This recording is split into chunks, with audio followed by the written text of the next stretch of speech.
Historiquement, l'islam s'est comporté avec les juifs 1000 fois mieux que le christianisme.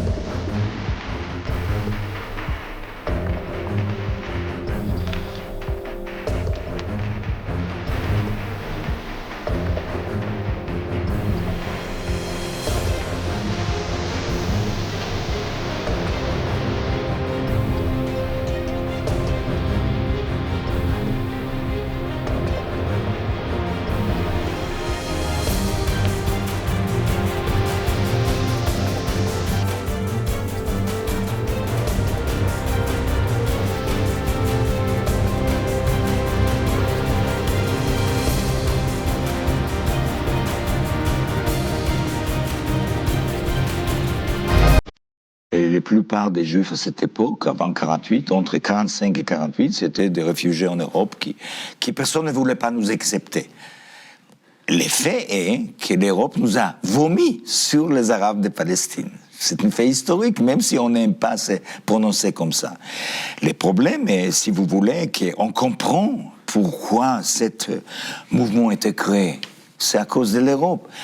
Je voulais vous dire, les Juifs ne voulaient pas venir en Palestine. Ça, c'est une légende, un mythe.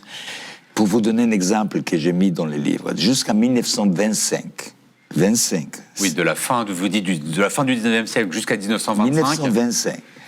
Et il y avait 1,5 million plus, 1,8 million Juifs qui sont émigrés en États-Unis et pas en Palestine.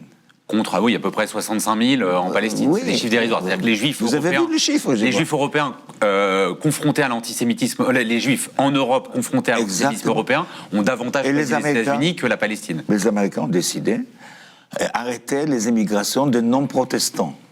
D'ailleurs, aussi des catholiques étaient dans les catégories. Donc, à ce moment-là, il y avait beaucoup plus de Juifs qui ont émigré parce qu'ils n'ont pas eu le choix vers la Palestine. Ils n'ont pas cru tout. Vous savez, venir en Proche-Orient arabe, essayez d'imaginer ça. Bon, à ce moment-là, il n'y avait pas l'idée force que les musulmans sont contre les Juifs. Il n'y avait pas.